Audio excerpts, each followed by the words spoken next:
이제 누가는 오늘 본문의 31절에서 교회의 모습을 이렇게 요약하고 있습니다. 31절 말씀을 보여주세요. 함께 자막을 보고 함께 읽겠습니다. 시작. 그리하여 온 유대와 갈릴리와 사마리아 교회가 평안하여 든든히 서가고 주를 경외함과 성령의 위로로 진행하여 수가 더 많아지니라. 아멘. 교회가 평안하여 든든히 서갔다고 증거합니다. 주를 경외했고 성령의 위로 가운데 성도들이 함께 한 마음과 한 뜻이 되어 교회가 나아갔습니다. 그리고 그렇게 나아갔더니 교회의 성도의 수가 더 많아졌다고 증언합니다. 그런데 이 평안은 교회가 자기 안에만 머물기 위한 평안이 아니었습니다. 성령의 위로를 받은 교회는 다시 세상을 향해 나아갑니다. 주를 경외하는 교회는 사람을 향한 긍휼의 마음을 회복합니다. 그래서 31절 다음에 베드로의 사역이 이어서 나오고 있습니다. 베드로는 사방으로 두루 다니다가 룻다로 내려갑니다. 거기서 8년 된 중풍병자 애니야를 만났습니다. 그리고 욥바라는 항구 도시에서 선행과 구제를 많이 했었던 여제자 다비다를 만나는데 이 여제자 다비다가 죽어있는 상태였습니다. 장례를 치르고 있는 상태였습니다. 여러분, 룻다와 욥바는 단순한 지방 도시가 아닙니다. 특히 욥바는 다음 장에서 베드로가 이방인인 고넬료를 만나러 가기 전에 머물게 되는 그러한 도시였습니다. 오늘 본문은 복음이 예루살렘을 넘어서 그리고 유대인들을 넘어서 룻다와 욥바를 지나서 이방 세계의 문턱으로 그렇게 흘러 들어가는 그런 굉장히 중요한 장면의 전환입니다. 이 복음의 흐름 속에서 두 사람이 등장합니다. 한 사람은 오래 누워 있었던 애니야라는 여성입니다. 그리고 또 한 사람은 구제와 선행을 많이 하며 살다가 죽음을 맞이한 다비다라는 여성입니다. 이 두 사람에게 공통적으로 나타난 하나님의 은혜가 있습니다. 예수 그리스도께서 그 두 여성을 일으키셨다는 거예요. 그래서 오늘의 말씀의 제목을 예수 그리스도께서 일으키십니다 라고 제목을 정했습니다. 첫 번째로 예수 그리스도께서 오래 누워있던 애니야를 일으키셨습니다. 이 여인은 무려 8년 동안 중풍병으로 인해서 꼼짝달싹 못하고 일어나지 못하고 누워있었던 병자였습니다. 오늘 본문의 32절과 33절 말씀 보여주세요. 함께 읽겠습니다. 시작. 그때 베드로가 사방으로 두루 다니다가 룻다에 사는 성도에게도 내려갔더니 거기서 애니야라는 사람을 만나매 그는 중풍병으로 침상 위에 누운 지 8해라. 베드로는 사방으로 두루 다니다가 룻다라는 지방 도시로 내려갔습니다. 그는 흩어진 여러 교회와 성도들을 돌아보고 있었습니다. 복음이 전해진 곳마다 성도들이 모여 있었고 베드로는 그 예수님을 믿는 성도들을 찾아가 격려하며 복음을 증거했습니다. 여기서 우리는 교회의 중요한 모습을 보게 됩니다. 성령의 위로를 받은 교회는 사람을 찾아갑니다. 든든히 선 교회는 연약한 사람들을 찾아가 그들을 굳세게 한다는 거예요. 베드로가 룻다에서 만난 여인은 애니야라는 여성이었습니다. 그는 중풍병으로 침상에 누운 지 무려 8해가 된 그러한 환자였습니다.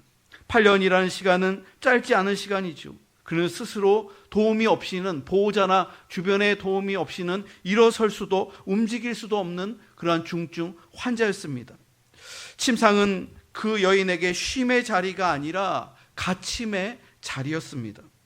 사랑하는 성도 여러분, 애니야의 이 모습은 비단 육체의 병만을 말하는 것이 아닐 수 있습니다. 여러분, 우리에게도 영적으로 오래 누워있는 자리가 있을 수 있다는 거예요. 오래된 낙심의 자리, 오래된 두려움의 자리, 오래된 상처의 자리, 오래된 무기력의 자리가 우리의 그 마음속에 내면 깊은 곳에 그렇게 있을 수 있다는 거예요. 처음에는 일어나려 했지만 시간이 길어지면서 나는 안 되나 보다 이렇게 주저앉아 있는 그러한 자리가 있다는 거예요. 그러나 복음은 그런 사람들을 찾아갑니다. 주님은 오래 누워있는 사람을 외면하지 아니하십니다. 베드로가 애니야를 만난 것처럼 주님은 교회를 통해 연약한 사람들을 찾아가 주저앉아 있고 실족해 있고 쓰러져 있는 이들을 다시금 일으켜 세워준다는 거예요. 여러분, 우리 공복교회 주변에도 마음이 오래 누워있는 그러한 사람들이 참 많습니다. 외로운 어른들이 있고 낙심한 성도들이 있고 마음 둘 곳 없는 아이들이 방황하기도 합니다. 예배의 자리에서 멀어진 이웃들도 있습니다. 교회가 든든히 선다는 것은 바로 그런 사람들을 보고 찾아가고 그리고 그들에게 복음을 전하는 그러한 사명을 감당하는 것이죠. 오늘 본문의 34절 말씀을 보면 베드로가 이르되 애니야야 예수 그리스도께서 너를 낫게 하시니 일어나 내 자리를 정돈하라 한데 곧 일어나니. 여러분, 여기서 중요한 말씀은 이것입니다. 예수 그리스도께서 너를 낫게 하시니, 베드로 사도는 내가 너를 고쳐주겠다, 내가 너를 낫게 하는 그런 능력이 있다, 이렇게 말하지 않았다는 거예요. 치유의 주체가 베드로가 아니라는 거예요. 바로 예수 그리스도시라는 거예요. 부활하신 주님께서 지금도 살아계셔서 교회 가운데 역사하신다는 거예요. 그리고 주님의 그 복음의 능력이 목회자들을 통하여, 또한 성령 받은 교회 직분자들을 통하여 우리가 기도하고 신방하고 또한 말씀을 증거할 때 주님의 놀라운 기적의 역사가 지금도 나타난다는 것이죠. 베드로는 이어서 말합니다. 일어나 내 자리를 정돈하라. 무려 8년 동안 누워 있었던 그 침상의 자리, 그 자리를 깨끗하게 일어나서 정리하라는 거예요. 예수님께서 낫게 하셨다면 이제 일어나야 하는 거예요. 더 이상 그 침상에 그대로 누워 있으면 안 된다는 거예요. 지금까지 자신을 붙들고 있었던 그 자리를 깔끔하게 정리해야 한다는 것이죠. 여러분, 우리에게도 정돈해야 할 자리가 있습니다. 불평의 자리가 있을 수 있고 우리 안에 낙심의 자리가 있을 수 있고 상처에 머물렀던 그 자리가 있을 수 있다는 거예요. 기도 없이 살아온 자리를 우리가 깔끔하게 말끔하게 정리해야 되는 거예요. 그리고 일어나서 주님의 능력을 힘입어서 우리가 나아가야 되는 거예요. 우리 공부하는 학생들 역시 마찬가지예요. 상급 학교로 진학하기 위해서 나는 안 돼, 벌써 내려놓으면 안 된다는 거예요. 기도하면서 열심히 남은 시간 동안 준비하면서 그렇게 할 때 문이 열려지는 거예요. 고등학교를 진학하고 또 대학교를 진학하는 거예요. 우리 성도들 역시도 마찬가지. 인생을 살아가면서 거기서 나는 안 되나 보다, 그렇게 포기하면 안 된다는 거예요. 병이 걸렸습니다. 질병이 걸렸어요. 가장 무서운 거는 포기하는 거예요. 낙심하는 거예요. 그런데 포기하지 않고 끝까지 주님께 매달리면서 주님 앞에 나아갈 때 그 병이 낫게 되는 기적의 역사가 나타날 수 있는 것이죠. 애니야가 어떻게 되었습니까? 주님의 말씀을 듣고 곧 일어났다. 8년 된 그 침상의 자리에서 일어났다는 거예요. 주님이 말씀하시면 일어나는 거예요. 8년 동안 움직이지 못했던 사람도 일어났다는 거예요. 오래 묶여있던 사람도 일어났다는 거예요. 포기했던 사람도 주님의 권능으로 일어났다는 거예요. 여러분, 물론 모든 병이 반드시 즉시 낫는다는 뜻은 아닙니다. 그러나 분명한 것은 이것입니다. 예수 그리스도께서는 지금도 살아계셔서 역사하신다는 거예요. 주님은 육체를 고칠 수도 있고 낙심한 영혼을 회복시킬 수도 있고 무너진 믿음을 다시 세우실 수도 있다는 거예요. 35절 말씀입니다. 룻다와 사론에 사는 사람들이 다 그를 보고 주께로 돌아오니라. 여러 사람들이 이 8년 된 중풍병자 애니야가 예수 그리스도의 이름으로 말미암아 그 자리를 정돈하고 일어나는 것을 보면서 사람들이 그 여인의 그 신유의 기적을 보면서 어떻게 됐다는 거예요? 주께로 돌아왔다는 거예요. 베드로에게 돌아온 것이 아닙니다. 애니야에게 돌아온 것이 아니에요. 주께로 돌아왔다는 거예요. 예수님께로 돌아왔다는 거예요. 여러분, 이것이 기적의 열매입니다. 기적의 목적은 사람을 높이는 게 아니에요. 특정 개인을 높이는 게 아니에요. 사람들이 예수님께로 돌아오는 것이죠. 우리 공복교회의 섬김도 그래야 될 줄로 믿습니다. 우리의 섬김을 통해 나도 주님께 돌아가야겠다, 그 마음으로 우리 성도들이 예배당에 나오는 거예요. 그리고 전도를 받고 나도 예수님을 믿어봐야겠다, 나도 예배 드려야겠다, 그러면 하나님께서 우리의 미래와 우리의 인생을 주님께서 반드시 책임져 주시고 더 큰 복을 내려 주실 줄로 믿습니다.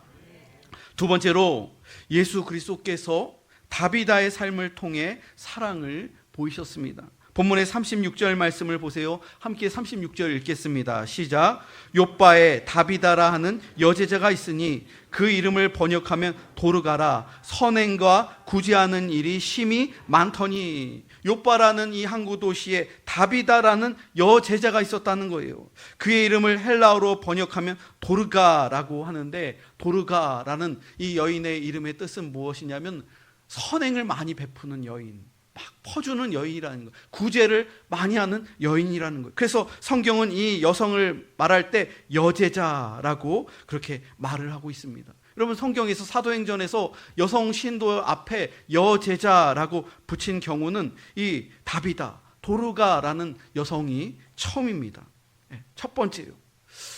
여러분, 우리 성결 교단에서도 또 장로 교단에서도 여성 장로들을 세우죠. 성결교에서도 최근 들어서 그렇게 오래되지 않았습니다. 여성 장로들을 세우고요. 또 여성 목회자들을 세우는 교단이 있고 그렇지 않은 교단들도 있는데, 지금 여성의 리더십이 목회자나 또 직분자 여성의 리더십이 굉장히 많이 높아졌어요. 그런 것처럼 지금 이 도르가 다비다라는 이 여성의 여기에 여제자라는 그 호칭을 처음으로 붙여줬다는 거예요.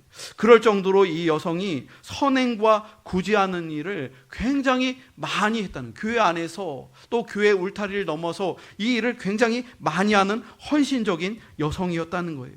여러분, 다비다는 말로만 믿음을 고백한 사람이 아니었습니다. 그녀의 믿음은 손과 발로 구체적으로 나타났다는 거예요. 그의 신앙은 누군가의 필요를 채우는 사랑으로 나타났다는 거예요. 여러분, 구제는 단순히 돈의 문제가 아닙니다. 구제는 마음의 문제입니다. 그리고 긍휼의 문제입니다. 구제하는 분들을 보면은 여유가 있어서 하는 분들보다 마음의 여유가 있는 분들이 하는 거예요. 정말로 부자들이 있어요.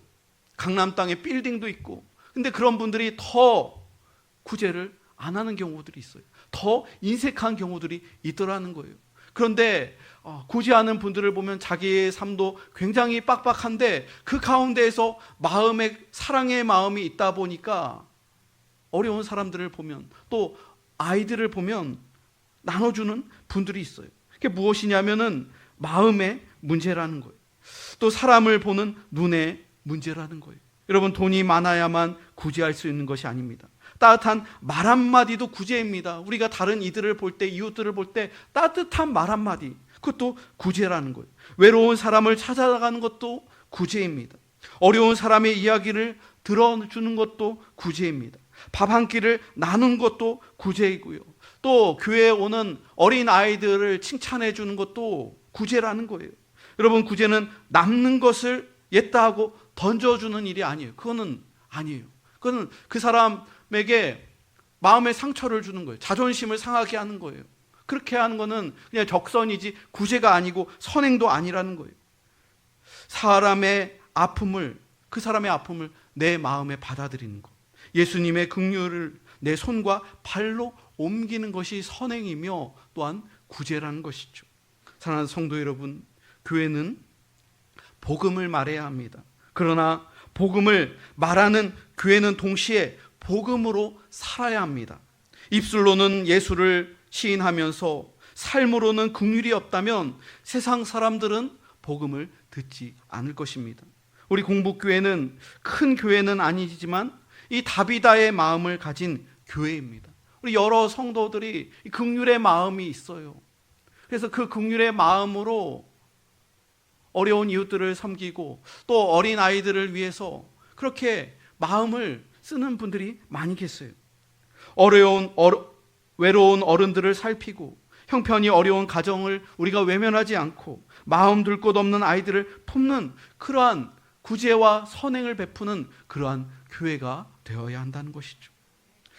37절 말씀을 보면은 그런 훌륭한 이 여제자 다비다가 병들어 죽었다는 거예요. 그때 병들어 죽음에 시체를 씻어 다락에 누이니라. 선행과 구제가 많았던 다비다가 병들어 죽었다는 거예요. 여러분, 믿음이 좋아도 죽음은 찾아옵니다. 여기에 보니까 그렇다는 거예요. 구제를 많이 해도 중병에 걸릴 수 있다는 거예요. 그러나 중요한 것은 그가 어떻게 살았는가라는 거예요. 그가 어떻게 인생을 살아왔는가, 이게 더 중요하다는 거예요. 사람은 누구나 나이가 많아지면 질병이 찾아오는 게 자연스러운 거예요. 그리고 언젠가 죽음을 맞이하는 게 우리 모든 사람들의 그러한 인생이죠. 그런데 중요한 것은 그가 그 인생을 어떻게 살아왔는가. 오늘 본문의 38절과 39절 말씀 한번 보여주세요. 함께 읽겠습니다. 시작. 룻다가 욥바에서 가까운지라 제자들이 베드로가 거기 있음을 듣고 두 사람을 보내어 지체 말고 와달라고 간청하여 베드로가 일어나 그들과 함께 가서 이르매 그들이 데리고 다락방에 올라가니 모든 과부가 베드로 곁에 서서 울며 도르가가 그들과 함께 있을 때에 지은 속옷과 겉옷을 다 내보이거늘. 다비다가 죽자 성도들이 베드로 사도가 이 근처에 오셨다고 하는데 베드로 사도를 급히 불렀습니다. 베드로가 도착하자마자 과부들이 막 울면서 다비다가 생전에 지은 속옷과 겉옷을 보여주며 이 여인이 정말로 훌륭한 여제자였고 많은 이들을 위하여 구제와 선행을 행한 여인이었습니다. 슬퍼하면서 울었다는 거예요. 여러분, 사람은 떠난 뒤에 무엇을 남깁니까? 돈을 남길 수 있어요. 집을 남길 수도 있습니다. 그러나 성도는 사랑의 흔적을 남겨야 된다는 거예요.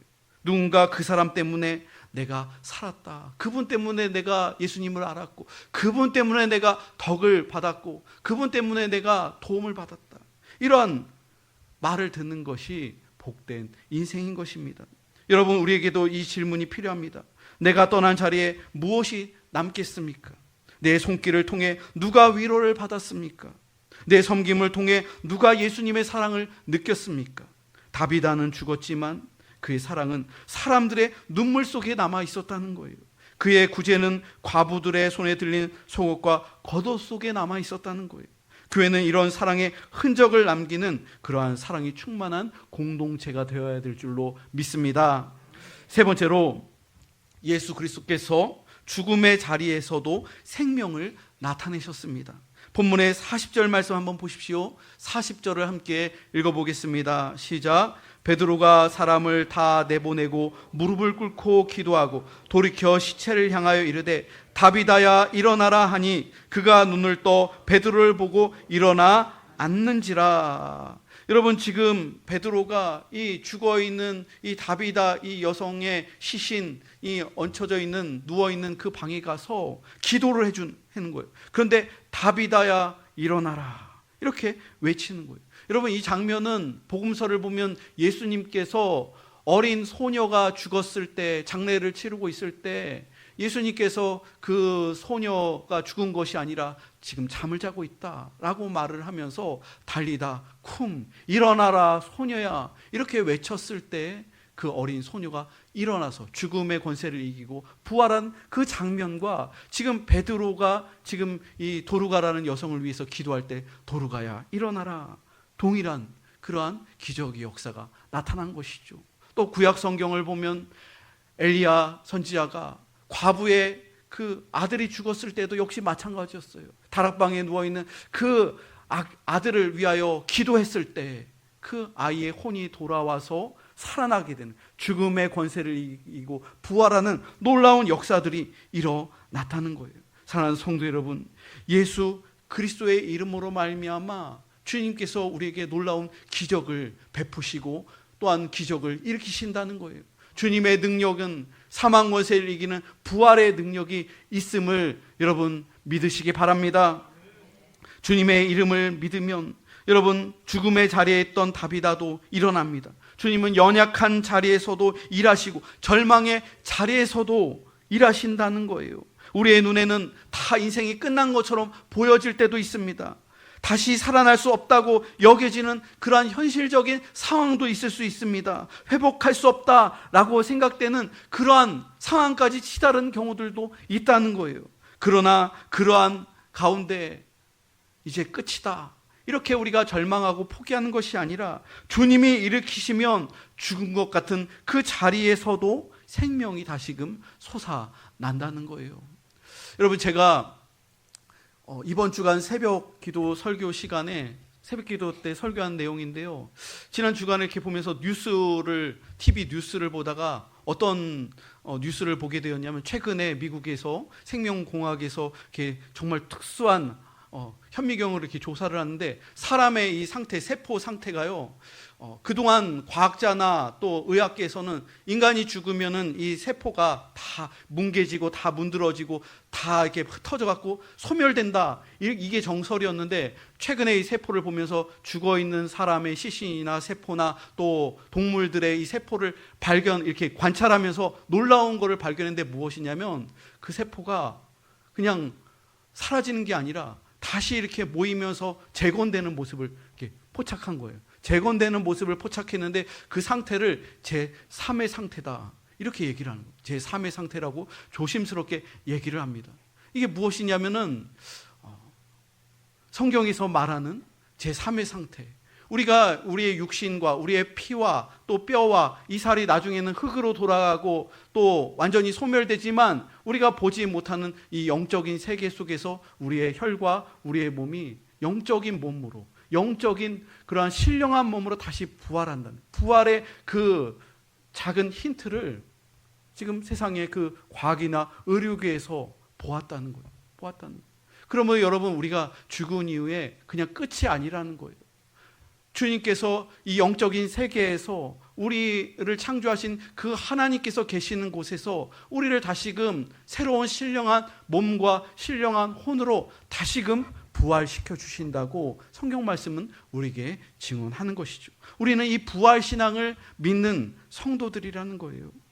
41절과 42절 말씀을 함께 보겠습니다. 함께 읽겠습니다. 시작. 베드로가 손을 내밀어 일으키고 성도들과 과부들을 불러들여 그가 살아난 것을 보이니 온 욥바 사람이 알고 많은 사람이 주를 믿더라. 이 죽어있던 여성이 부활함으로 말미암아 많은 사람들이 놀라고 부활의 주님을 찬양하고 많은 사람들이 주를 믿었다. 주께로 돌아왔다는 거예요. 애니아가 중풍병에서 나았을 때도 많은 사람들이 그것을 보고 주께로 돌아왔던 것처럼, 도르가의 이 부활을 통하여 많은 성도들이 소문을 듣고 주께로 돌아왔다는 거예요. 마지막 43절의 말씀입니다. 43절 함께 읽어보겠습니다. 시작. 베드로가 욥바에 여러 날 있어 시몬이라는 무두장의 집에서 머무니라. 여러분, 여기에서 이 43절의 말씀이 그냥 스쳐가는 그러한 말씀처럼 보이지만 사도행전의 흐름에서 이 43절은 굉장히 중요한 말씀입니다.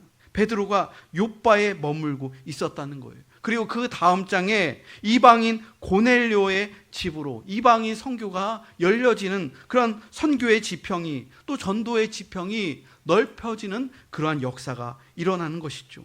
루다에서 애니아를 일으키시고 욥바에서 다비다를 부활케 하신 주님께서는 이제 베드로를 통하여 이방인의 집 문을 열게 하시며 선교의 역사가 더 넓어지고 전도의 역사가 더 확장되는 일들이 일어났다는 것이에요.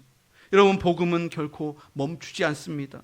복음은 예루살렘에만 머물지 않습니다. 유대인들에게만 머무르지 않습니다. 복음은 루다로, 또 욥바로, 그리고 이방인인 고넬료의 집으로, 그리고 땅끝으로 그렇게 전파되고 흘러가는 것입니다.